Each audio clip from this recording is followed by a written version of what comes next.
Goat-kissing, blood-drinking, Hakkonite chicken crabs! Thank you, Inquisitor. Storvacker has returned. My hunters saw what you and she did to the Hakkonites who held her. In trapping Storvacker, the jaws of Hakkon broke their peace oath with Stonebear Hold. Our blades are yours. We welcome the help. More than you know, Inquisitor. My hunters brought items back from where they held Storvacker. I know what they intended. It is not something you will like. Something few Avar would tell Lowlanders. But you must hear it.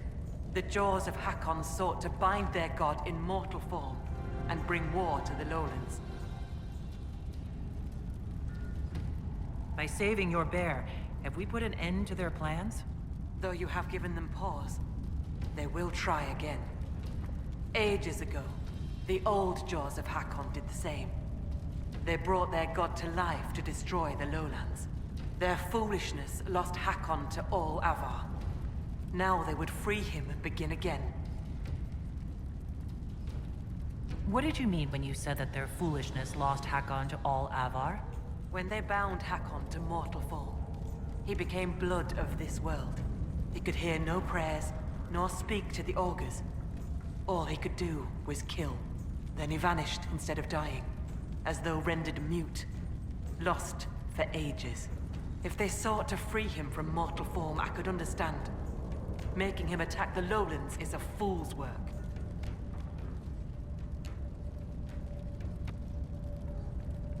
The Avar wouldn't like the idea of war with the Lowlands?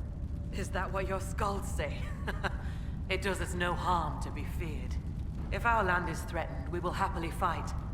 And a raid here and there keeps both sides sharp. But we have no need of your Lowlands. Not when our goats are fat and our fish are plenty. And not when the sky is torn with demons. Only a fool fights in a burning boat.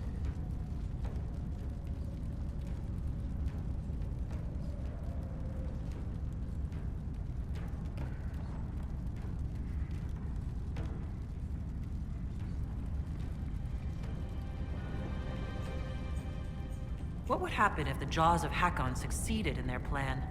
Hakkon would come to the Lowlands in the form of a great beast. The Hakkonites would join him, their numbers swelled by foolish young warriors dreaming of honor names. Even if war were needed, it should not be like that. With gods wreaking havoc in blood-soaked fields, the gods should stay where they belong. You said that the Jaws of Hakkon first tried binding their god in mortal form hundreds of years ago. What of it? In our search for Inquisitor Ameridan, we learned that he came here to fight a great dragon 800 years ago. A dragon that came from the mountains, with Avar warriors to attack the lowlands. Your last Inquisitor must have fought well to stop Hakkon himself.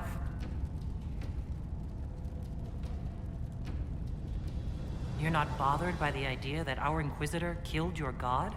He didn't kill him. That would have been easier. Whatever fight your Inquisitor finished, the Jaws of Hakkon started. I find no fault with a warrior defending his people.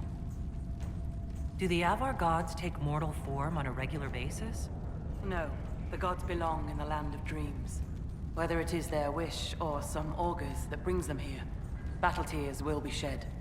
The skulls say the Lady of the Skies took mortal form when Tyrda Brightaxe first led the Avar to the mountains. They say many things about Brightaxe and the Lady. Based on what we know, what must we do to stop the Jaws of Hakkon? Their hold is an old lowland fortress. It is shielded by a great wall of ice. Magic even the Hakkonites do not know. Unravel its magic, and we will scatter their bones so the Lady never finds them. I'll speak with you later. Farewell.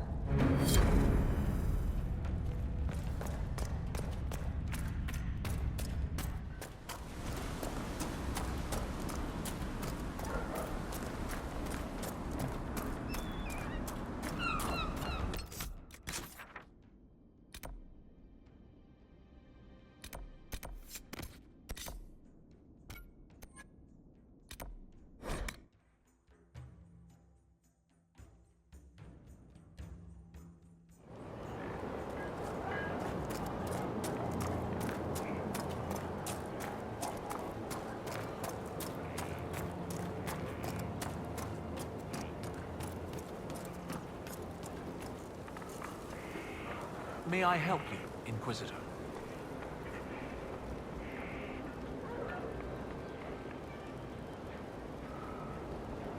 I take it you're not from Orlais originally. No. Starkhaven. Fourth son of Lord and Lady Kenrick, destined for chantry service. Fortunately, I convinced them the university might be a fashionable alternative.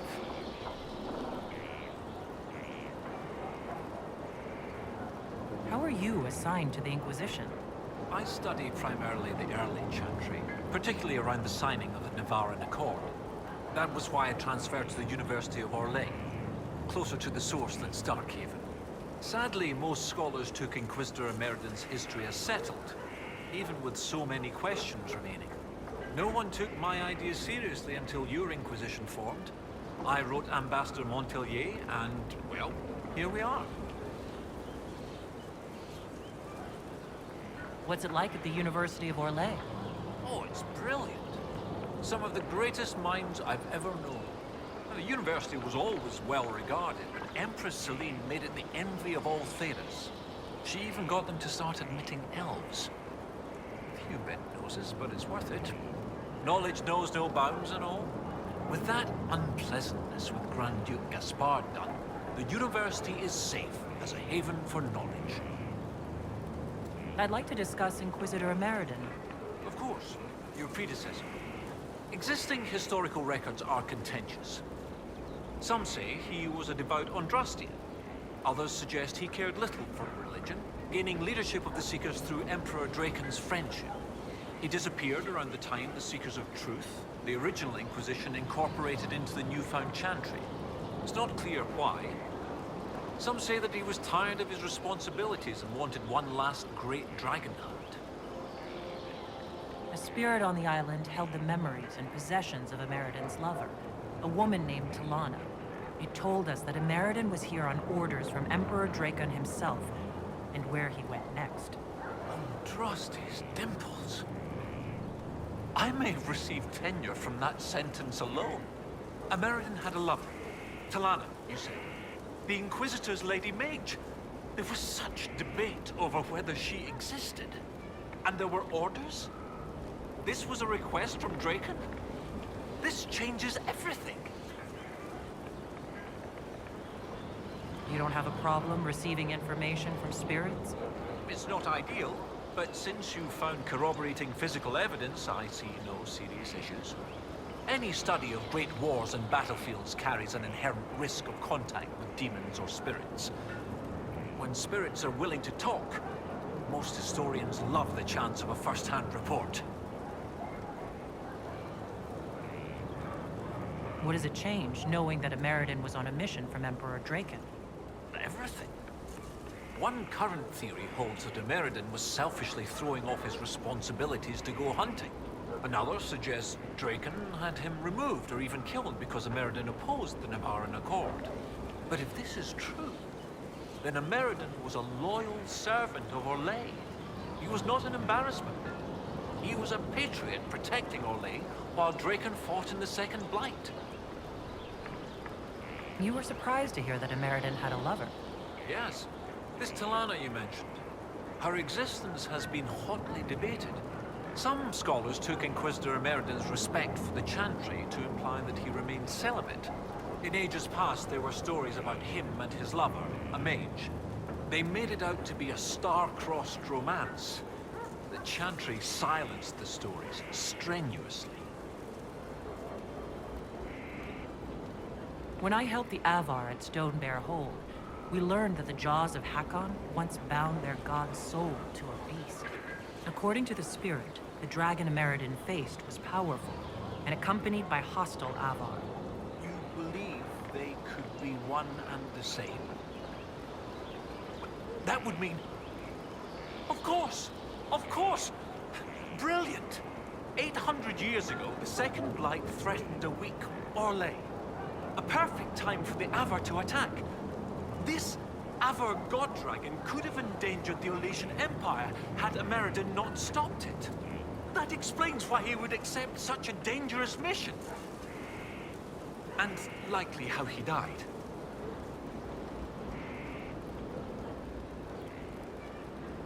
How bad would it be if the contemporary Jaws of Hakkon bound their god to a dragon again?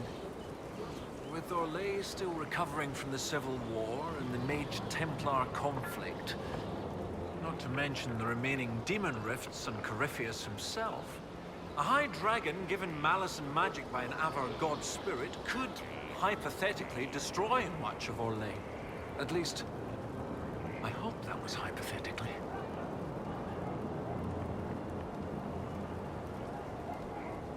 You're not concerned about the literal existence of an Avar god? Not particularly. If the Jaws of Hakkon once bound their god to a dragon, it is likely just a powerful spirit. That isn't to downplay the important cultural significance to the Avar, but magic does not equate godhood. Every blight comes from the old gods, which are also dragons corrupted by some outside influence. Sometimes I wonder if we really know what we mean by gods. It seems Inquisitor Emeridin saved Orlais 800 years ago. It's time to honor his legacy. The spirit said to follow the river to the north. And something about spires or spikes. Up the river, the scouts have had trouble with Hakkonites up there. I'll continue my research, but for now, your guess is as good as mine.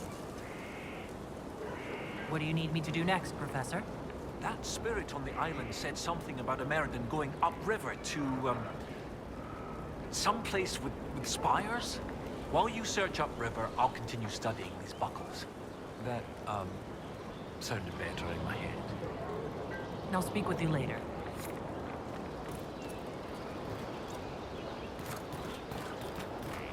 You're a better seeker than Lambert. You care about everyone. You knew Lord Seeker Lambert? I killed him. He cared more about stopping mages than protecting people. You killed the Lord Seeker? Pathetic mages. Crush them at Andorral's reach or starve them out. Doesn't matter which. I need an example. Seekers succeeding, seizing power, overthrow the divine, triumphant in the eyes of the Maker. I am uncertain whether to believe you. You believe I killed him?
Yes. Upriver, spires, a place to pray and plan one last night. This is it.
The jaws of Hakkon must be guarding this place for a reason.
This is brilliant. This must be what the spirit meant. Excellent find. From what I can see, this is an ancillary station. Likely a scouting post for the larger structure to the east. What can it tell us about where Inquisitor Ameridan went?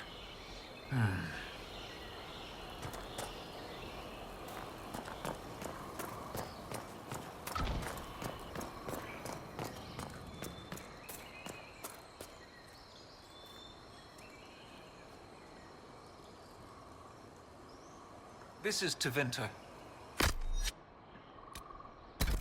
Well before the last Inquisitor's time.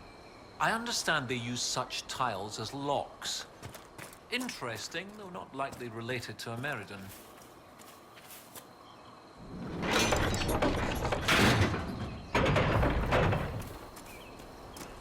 I got Professor Kenry here safely. The rest is up to you. Lady Harding was quite nimble in the wilderness. I'll be watching to make sure the Hakkonites don't come back.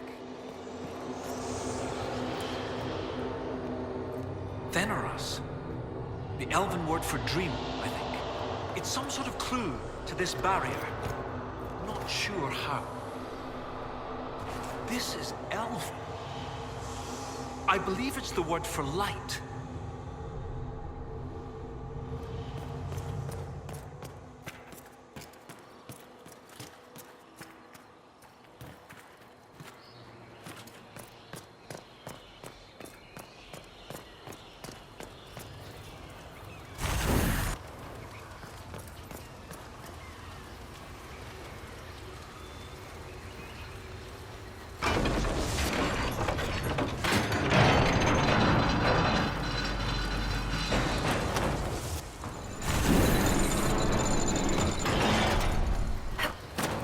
No good.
Oh, well done.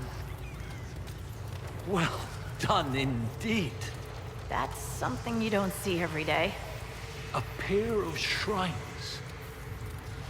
This one is clearly Andrastian, albeit from a very early period, likely pre-divine. But this is Elven, one of their gods. What was it?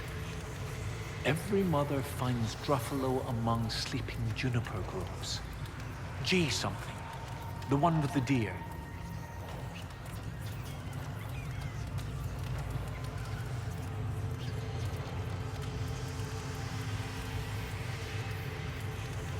That would be Gillenon, Mother of the Hollow. Yes! Brilliant, thank you. Oh, that would have bothered me all day. 2 shrines for 2 lovers. Inquisitor Ameridan and Talana. Maybe Talana was an elf. Oh, yes, that's good. The Chantry expunged references to elves before the Exalted March on the Dales. They erased the Canticle of Shartan. They must have done the same to Talana.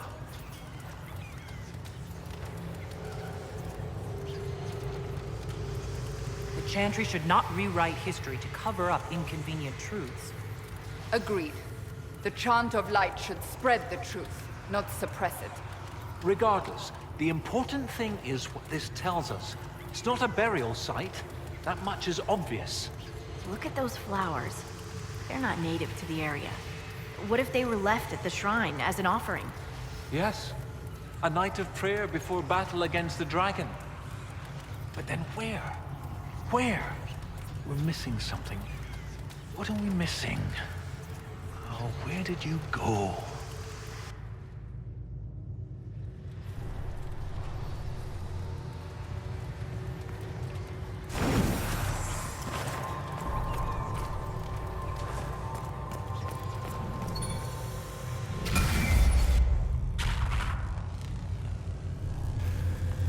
Professor, look at this.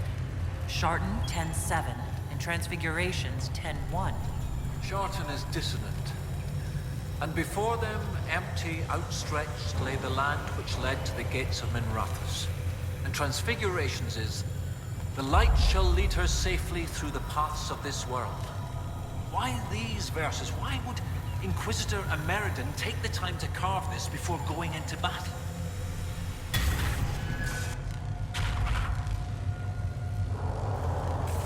The gates of Minrathous. Isn't there a Tevinter fortress in the area? Yes?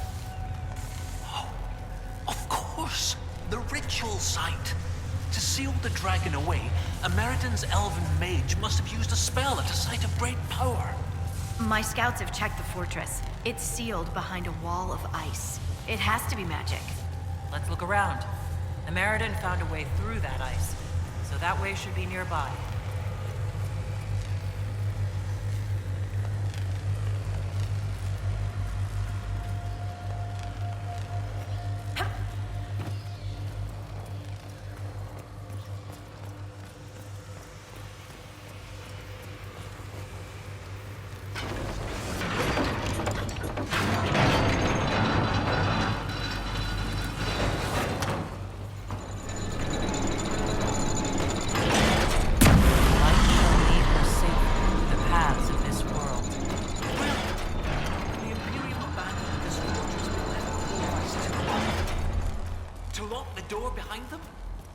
Every lock has a key.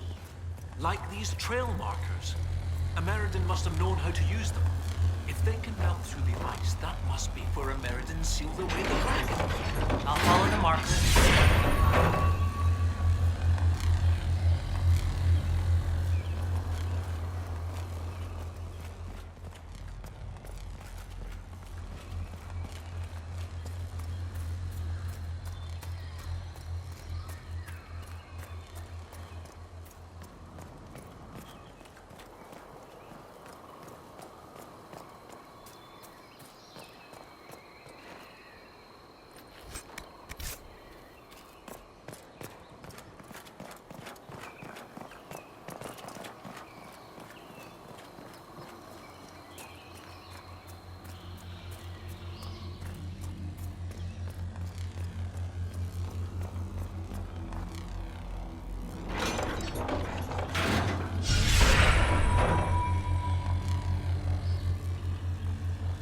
Are we certain these trail markers will burn through this wall of ice around the fortress?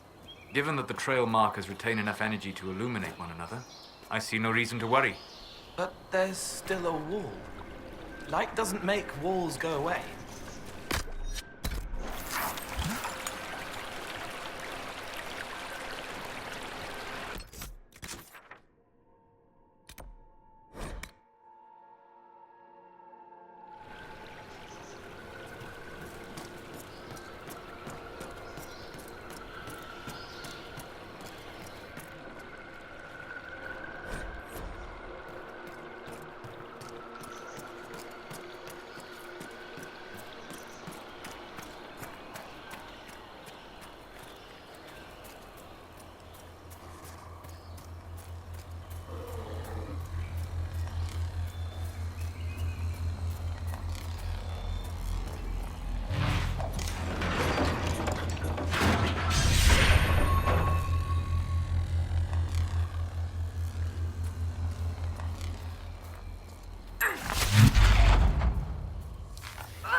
She wants a chantry, but it does other things instead. She did not need a chantry. She needed to remember her faith. But it also spent time with her. It wanted to fall, feeling. They are always attracted to the world of the living. Why did it only talk facing one way? We all have a face we want to show, and a face we do not.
The path has been destroyed.